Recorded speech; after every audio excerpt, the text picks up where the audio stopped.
Hello everyone, welcome to my channel. If you are new here, my name is Bola. Thank you so much for joining, and I am your host on this channel, the Immigrant Nurse. Please, if you have not yet subscribed to the channel, please hit the red subscribe button below. On this channel we talk about everything nursing and living in the abroad as an immigrant nurse. So if you are someone who is interested in knowing so much about nursing in the abroad, this is definitely where you should be. So click on the subscribe button. Okay. Thank you. Okay guys, today I'll just be telling you from my personal experience how long it took me to become a registered nurse in the UK. I actually mentioned some part of it in my previous video, which I assume that you have watched that video. So in case you have not watched it, I'll include the cards up here and it will be at the end screen. It will also be in the description box, so you can go back and watch that video. All right. The journey to becoming a UKRN for me started in 2021. Of course, we are still in 2021, so it's less than a year I started this journey and I'm already a UKRN. Isn't that beautiful? Okay, the journey started for me in January. The 1st of January, I was talking to some of my girls. Like, those girls are my best girls. They are some of my best girls. We went to the same nursing school and we had this video call on the 1st of January where we were talking about life, what's next, making progress and all of those things. At that point in my life, it was during the pandemic in January 2020. Oh, I'm sorry. My journey to becoming a UKRN started in January 2021 now. Yes. Started this year. I started this year. So yeah. So the pandemic was just, getting away. We were just getting back to our normal life, and we talked about, okay, what next? What's the next thing? For me, I was in that point in my life where everything looked like I was in a fix because I had not finished my university education. I had finished, but I had my project defense waiting for me. I had not completed that. Then I had a baby, and it was just at a point in my life where everything just felt I was just stagnant. Nothing was happening. I wasn't making progress and all of those things. If you can relate, you will understand what I'm talking about. So, I was just there thinking about what next to do. I hadn't figured everything out yet, but I just knew that something was going to work out. So we were talking about life, and okay, we talked about migration. Initially I wanted to do Canada. In fact, I had started the Canada process. So I started the Canada process, but it was taking too long. And we were talking that particular day, and they just talked about UK processing. I'm like, I've been hearing so much about this UK processing. I don't have all the details. I don't know so much about it. But I'll do my research and see if I could give it a shot. And so I contacted one of my girls also from School of Nursing. We were in the same room. She got into the UK last year, October, and she was patient enough to tell me step by step everything I needed to know about starting the process.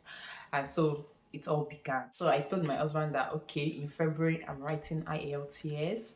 So I started the preparation. Like I did not even wait, because I'm like, I've been complaining that I'm not getting anything done. I'm not, like, I'm not this kind of person that just like to sit down doing nothing. No, it is never me.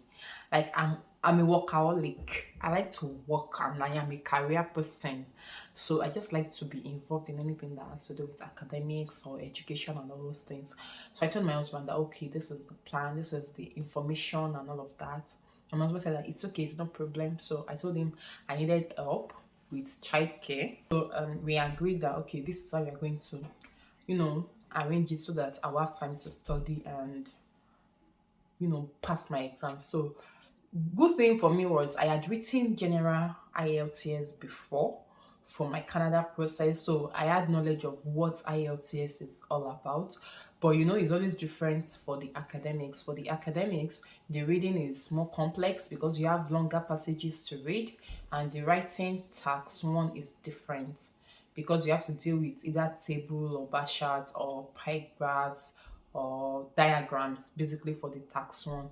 So I it's like I had to prepare for the academic IELTS, and glory be to God, I was able to ace it as at once. So let's say that my journey started then. My journey to becoming a UKRN started on the 20th of January 2021 because that was the day I opened my NMC online account and I uploaded all my documents and I got my CRM number. Then on the 26th of January 2021, I sent all my documents and everything I needed to Nursing and Midwifery Council Abuja, and I applied for verification of license and verification of credentials and certificates of good standing. So on the 20th of February 2021, I wrote my I wrote my IELTS and I got my results on the 5th of March 2021 and I passed. I passed. I was able to meet up with the criteria that was set up by NMC online or NMC UK for, you know, for what's it called? For the registration. So after IELTS, what next? I had to wait because I did the manual verification. The online verification had not started then. So I had to wait. Meanwhile, at that point, I joined MMA in January, thinking that I was going to come through their agency.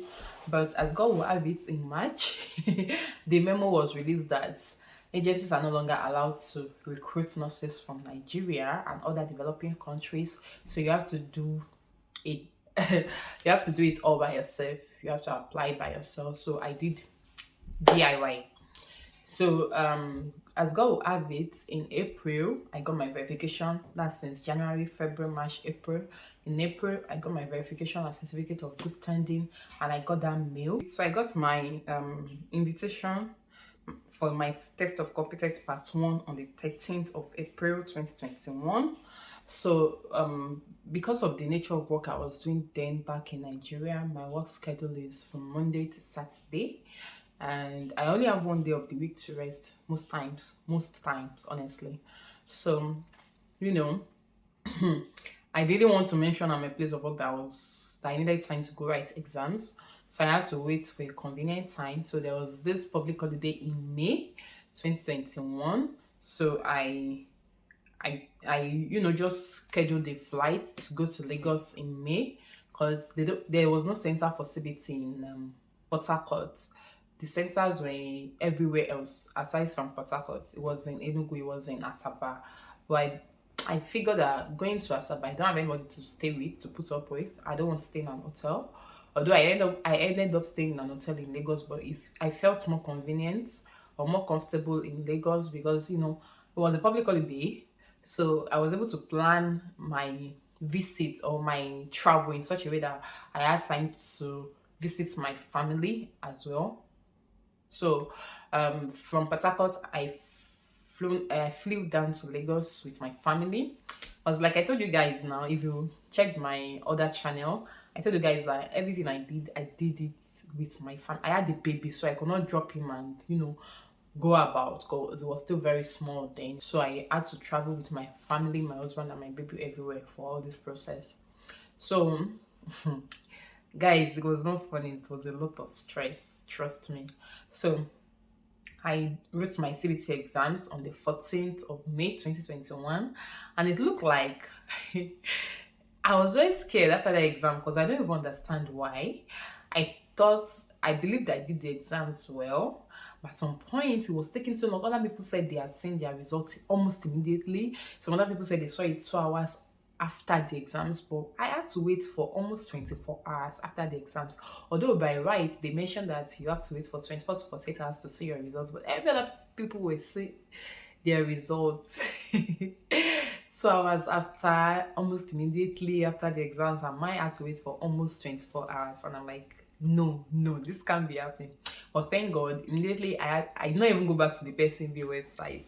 I didn't wait for their mail. I just keep refreshing my NMC online account, And guys, it was not funny. I eventually saw pass. All the time I was panicking and I was worried. My husband was like, relax. You did the exam, you passed it. I know you. I know you will pass. So I'm like, no, forget. Self-confidence can even work in this kind of situation. So thank God I passed the exams and the jump on started. Guys, it was not funny. I had my CBT ready, I had my ISS ready, and now it's time to get a job. And that was where I realized that this UK process, those that went with agency, they don't know what God did for them. They have no idea of what God did for them. Like if you travel with agency, just consider yourself blessed. We did not travel with agency, we are blessed too, but yours is on another level. So I didn't even take it seriously initially because I didn't expect that jump ons is going to be so stressful. I didn't expect that it was going to be that stressful. So I was taking my time. I did not start applying for a job until June. I was even telling myself that I was going to wait until after my birthday before I start applying for jobs. But I now met a friend on Twitter. I think he commented on my post, and from there we got, kind of close. We started talking. So I entered his DM. He responded. So we got talking. So I realized that around that time was when he moved into the UK. So I just messaged him that I'm in the process of job hunting, that how can he help and all of that. So he, coupled with other information on Twitter. And when I was saying that I got a job, Twitter was one of the way I got a job. It wasn't a lie because most of the information I was able to pull together for this job hunting, I got them from Twitter. So, you know, I would always go on Twitter then before it was banned in Nigeria. I'm always going on Twitter, look at on some people's pages, those that I know that they post stuff about UK and when nothing in the UK. So I'll go through their pages and I'll check any updates, anything new. So I think it was Mujirade Pradnos MJ that posted on our Twitter page about websites to search for jobs then. So track.jobs. I'll leave the link in the description box below in case you're in that phase of job hunt. Track.jobs, NHS jobs, then LinkedIn. Guys, don't underestimate the power of LinkedIn. LinkedIn is very, very good. Like it's very, very good if you are searching for jobs. Just make sure that you play up your CV on LinkedIn in a way that it will be attractive to your employers and just put it in a very, very professional state. Your picture, your job experiences, your level of education, and all those things, put them well, like combine it very well, such that it will be pleasant to your employer. So I used LinkedIn and I also use Indeed. So, in fact, WhatsApp self, I should mention WhatsApp because when I'm currently working, I got the link. I applied on track.jobs to this particular employer, you know. So these are the places where you can get jobs. So on Twitter, I'll get information on how to package your supporting statements. I'll also go on Google, research about my hospital where I am applying to. I'll find out about their trust values. I'll find out about their CQC rates before, because I wasn't just putting out job applications. And I think I should just mention that if you're applying for jobs and you're coming to the UK to become a UKRN, don't just put out job applications. Check for your hospital CQC rating. It is very, very important. I will leave the link where you can check in the description box. It is just a way of ranking the hospital to know if they are good, if they are outstanding. Because the truth is, coming to the UK for me, I am coming to the UK to build my career, to build my CV. So my experiences in the UK and the people I work for will determine, it will add to my portfolio, it will add to my career portfolio, and in subsequent area or stages of my life, I can build on it. And it depends on the goals you have for yourself. Actually, it depends on the goal you have for your life. So if you're the type that you still have dreams of going higher and doing more exploits, you want to make sure that you lay a very good foundation for yourself, which is very, very important. And it was one of the things I considered. So I had to do all of that. Then I had to read reviews as well on Google about the hospitals. What are their patients saying? Do they have good reviews about the hospital? Those things are very, very important. Then you have to also read reviews about what the staffs are saying. Are they treating their staff well? Do they have any support plan for their staff? So all those things must be in consideration. Aside from your employer, there are other organizations in the UK that can support you when you are in trouble or when you have challenges. God forbid trouble, but when you have challenges, there are other organizations in the UK that can support you, like Royal College of Nursing, all those. But aside from that, your first backup should be from your employer. Your employer should not be the type that will punish you, that will make you suffer, and they will start making it look like they are doing you a favor. It is not normal. Like, it is not normal at all. So those are the things that you must put into consideration. So that is why you must read your job offer very, very well when you end up getting jobs. So I started the job hunt in May, towards the end of May. Actually, I started the job hunt. Well, I started applying on track jobs, and guys, it is very, very stressful. But not to worry, it is doable. Sometimes it could be very frustrating. Sometimes it could be very depressing. But don't be discouraged. I am not trying to discourage you. Don't be discouraged. I'm just telling you the truth of what to expect. So I'm just trying to prepare your mind. So on track.jobs, what are the things you should look out for? And I think I'm not going to create another video on how to jump onto in the UK, because I think I'm talking about everything you need to know already. So what are the things you should look out for when you're searching for jobs, especially on track.jobs? So you have to filter your search to applications open to overseas nurses. That is, if you are applying from the overseas. If you're already in the UK, you will still look out for, if you're already in the UK but you don't have a pin yet and you're looking for a job, you will still look out for applications open to overseas nurses. But if you're in the UK, you've done your OSCE all by yourself, you studied for it, you passed all by yourself, and you're looking for a job, you can be open to jobs, like apply for jobs that are open to everybody, because you have your pin. Your pin will make you work any and everywhere. You understand?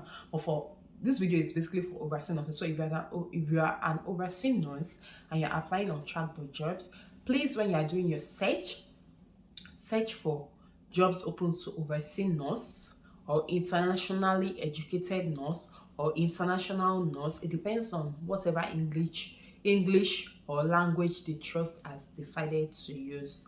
So these are the things you look out for. Then you look out for band 5 jobs. You're not open to taking band 6 jobs. Band 4 jobs is not for you. It is lesser than your cadre. So you look out for band 5 jobs. Very, very important. Then be open to all locations. Be open to all locations. Although at the end of the day, you may need to streamline, but initially you have to be open to all locations. You have to take as many interview invites as possible. Apply, like, attend as much interview as possible. So after your interview, before you now sign the offer letter, you now have to go back and check online for cost of living around that environment, because it is very, very important in this UK. Hey God, see, even the fact that I'm telling you now, you will not understand it until you come. For somebody that is a family person, maybe you're a lady, you have 3 children already, you have your husband, you don't want to apply for a job in London initially, like starting. If you are starting now, you don't want to apply for jobs in London because cost of living is high. Everything about London is expensive. It is expensive. So you want to start out from places where at least accommodation will be affordable. And there's a rule in the UK, the cost of accommodation you can get is based on your salary. So let me give an example. If you are earning, like, let's say 30,000 per annum, the maximum house rent cannot exceed 1,000 per calendar month. So if you are getting a house of, maybe you are getting a 3-bedroom, due to your family size, you are getting a 3-bedroom of 1.5, they won't be giving it to you. They will need you to tell them that you have a guarantor, maybe somebody living in the UK who earns much more than you do, that will be able to stand in for you in case you default the payment of your accommodation. The person will come in, like, that person is the person they are going to talk, like, grab, or I don't want to use the word arrest, or they will hold on to that person because that person is your guarantor. And it's not everybody in this UK that will be open to being your guarantor. So if you don't have family in the UK that can be guarantor for you, you want to make sure that you are, putting all these factors into consideration. So you look out for places that are a little bit affordable, maybe places that are far away from London. You could do far north. Those places are very, very affordable, although getting jobs in those places is not so easy. It's easier getting jobs in areas that are, close to London, those southeastern London. Those places are open to recruiting nurses. And the reason is because most people come into southeast London or those areas closer to London. They'll work for some years. Once they understand the environment, they, redeploy back to the north. That's what most people do. So that's why most times it is job opportunity is always more in places that are closer to London. You understand? So those are the factors you must consider. So many digression, guys. After I applied for a job in May, I continued my applications on my track website. I had a lot of applications. I can't even remember because it's been a while. I went back to track.jobs website since I got job offer. I had no reason to go back there. But I know that in total, both Indeed, track.jobs, LinkedIn, NHS job website, I had over 100 applications. And guys, guess what? I got 3 interview invites out of all these over 100 applications. Just 3 interview invites.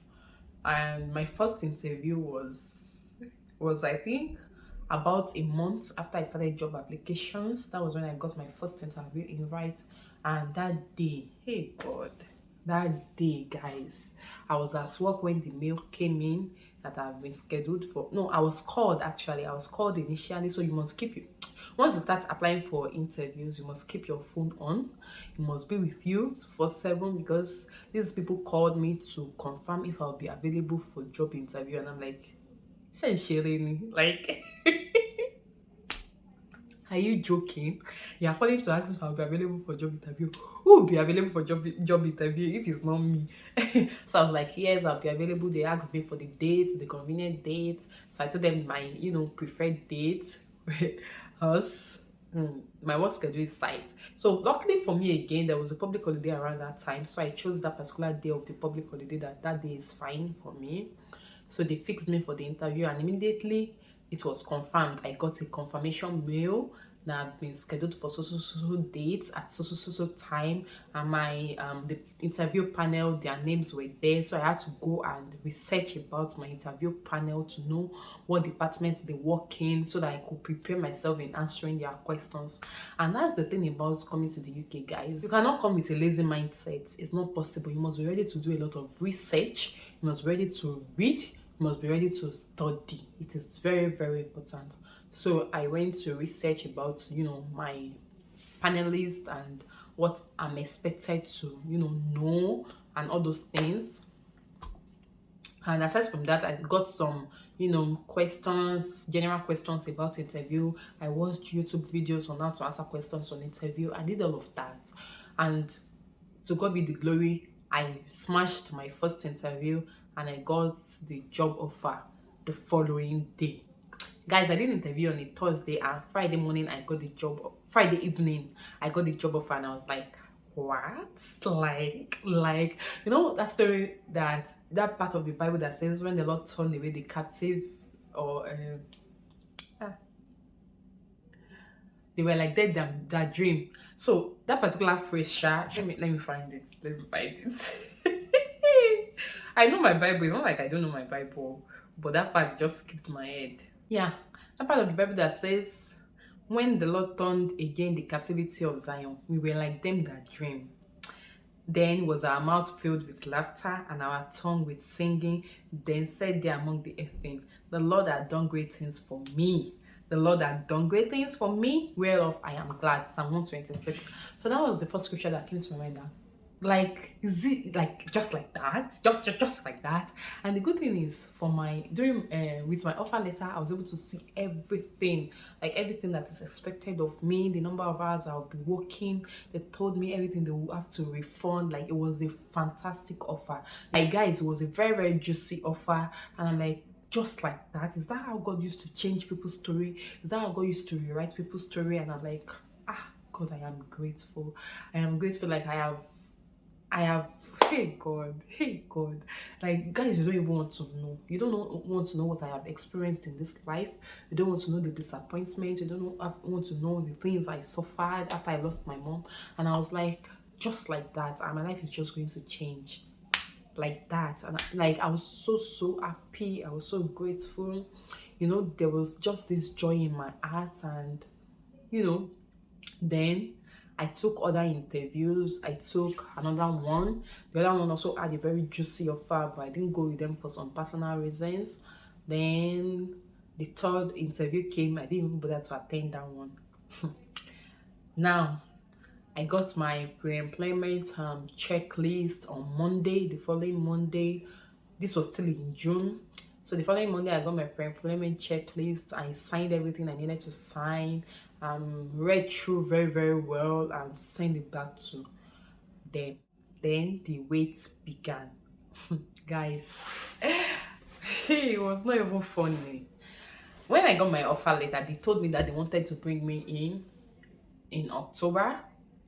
So I had to tell them that I don't want to wait till October, that's a long time for me. Like, what will I be doing in Nigeria till October? What exactly? After I've done interviews since June, October, Akojo. So I told them that I can't wait till October, that I want to come sooner than October. So they asked me if August would be okay. So I said that, yeah, that would be fine. That thankfully, our house rent will be expiring in July. So August will be a perfect time for me. So they said, okay, that's fine. So they included me with the August cohort. So the wait began. So I said I had to wait for my COS. These guys were fast, actually. I did my interview in June, and I got my COS in June. I got my COS on the 28th of June, 2021. They were very fast. So immediately my COS came in, I started looking for dates for TB test. That was where the stress started from. So to get a date was very tedious. So I was on this group on WhatsApp. So I asked people that, okay, I need help. I'm trying to get a date for my TB test. So luckily for me, a colleague of mine from UI was actually on the same group, and she works for IOM Medical, and she messaged me that, okay, that this is how to go about it. I have to send the mail and this and that, tell them the date I want and all of that. So I did all of that. I attached my offer letter. I attached my COS to the TB test, what's it called, to the TB test booking. So I did that, and I forwarded it to them. So they told me that date won't be available. Meanwhile, like I told you guys, I have a very tight schedule at work. So that means I have to take some time off work to travel to Abuja, because the lady works in Abuja. So I have to travel to Abuja for my COS and visa. So I had to do it in such a way that I had to do my TB test today. Then I did my visa biometrics the following day. So I had booked the flight already. So I had to, message them again that I had booked my flight and my visa appointment. I had to send a mail to them with evidence of my flight ticket and my visa appointment. So I forwarded it to them. So my TB test date was for 8th of July, and my visa appointment was for 9th of July. So I had to travel on the 7th of July. So I traveled. Luckily for me, my TB test certificates came out early enough. It came out around 3 p.m. So I was able to upload it with other documents on the TLS portal, and I was able to go for my biometrics on the Friday, which is the 9th of July. So after my biometrics, I had to wait for like 10 working days before I got my visa. So my visa got to me on the 19th. My visa got to me on the... You guys see? Can you see this? This particular interview, I did not bother to attend though, because I had already gone for visa appointment. So this, I had interview for this day. Can you see it? I had an interview for this day, but I did not attend it. I'm even just seeing it now. That was when I got my visa, my passport with the visa vignette in it. I was at work, so it was delivered to our house. My husband was working from home, so he was at home. So he was the one that sent me the picture, and I'm like, you cannot, like, you don't mean it. You don't mean it. You don't mean it. You don't mean it. Like, it's a reality. It's a reality. I I was so excited. I was so excited, and I felt like resigning that same day. Although I had submitted my resignation letter, I was supposed to travel in August now. I submitted it on the 1st of July because I'll be leaving work 31st of July. So, yeah. Now I have the visa. I sent my visa figment to my employer, and they booked my flight for 16th of August. So, 31st of July, I had to travel out of Port Harcourt. I came down to the west. So I was getting everything I needed. I went to markets, did the shopping and all those things and everything. When my COS was issued, my travel day was supposed to be 9th of August. So they shifted it by 1 week to 16th of August. So I felt, that first 2 weeks would be enough. So I was shopping, did everything, got everything I needed, packed my bags, and I was ready to travel. So I went to Lagos on the 14th of August. My travel date was 16th of August, and I did my COVID test on the 15th of August. And guys, guess what? Guess what, guys? I tested positive to COVID on the 15th of August. Hi. And the results came in 10:30 p.m. on the 15th of August. And my flight was for 9:30 a.m. on the 16th of August. Everything in my body was disorganized. I was crying.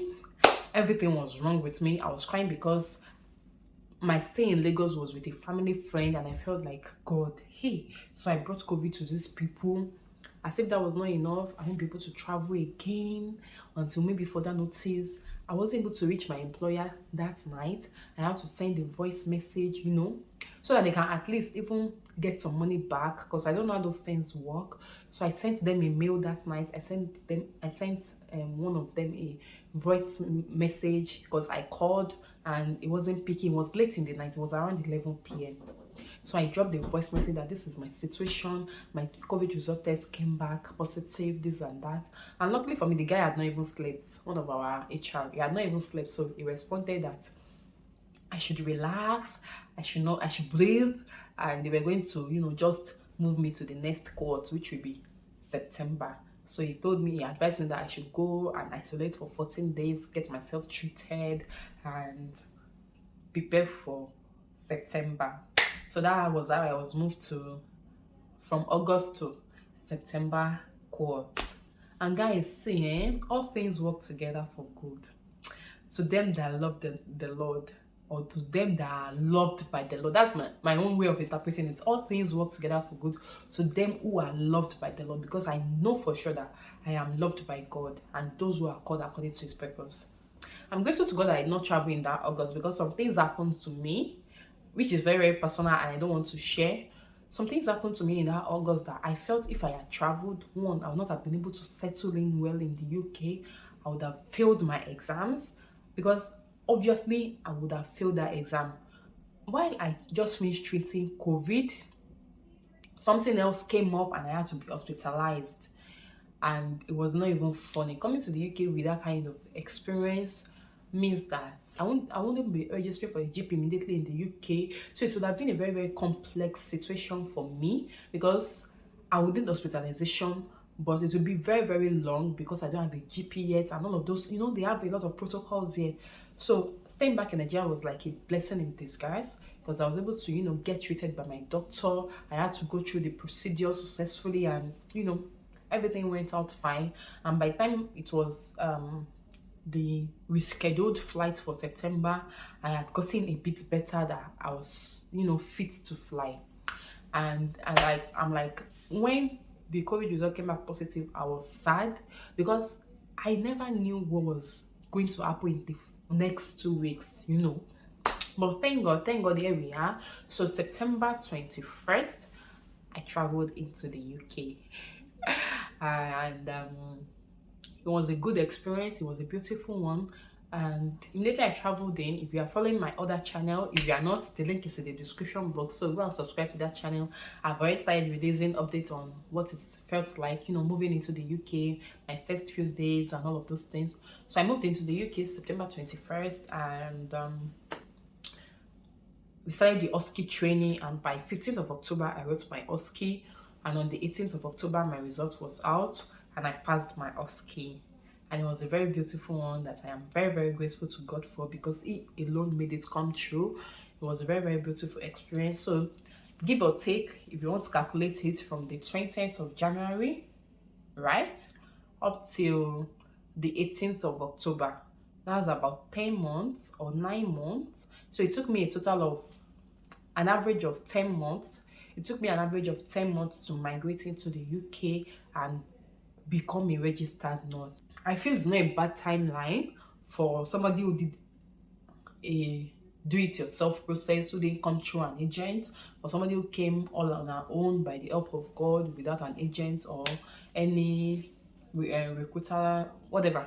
Without an agent, I feel it is not actually a bad timeline. And these days, it's even getting much more easier for those who are coming in from Nigeria, because your verification is now online, and that takes about 1 month.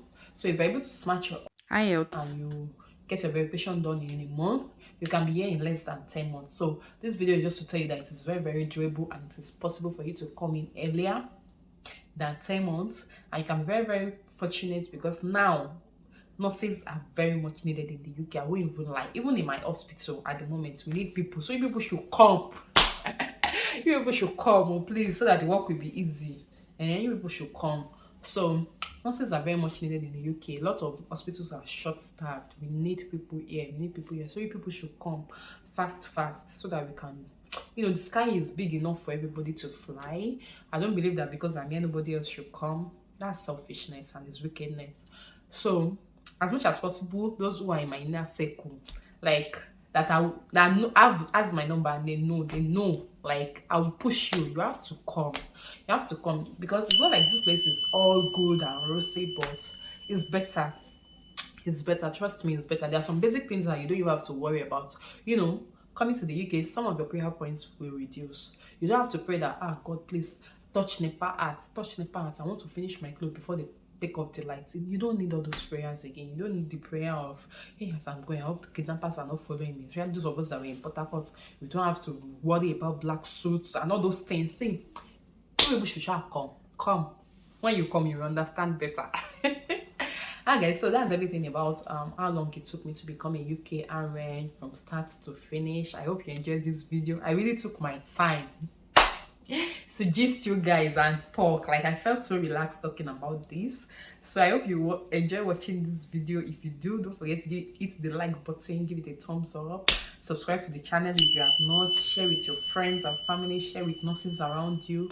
This could just encourage them to take up the step and make progress as well. And I'll see you guys in the next video. Till then, stay safe and stay blessed. Bye.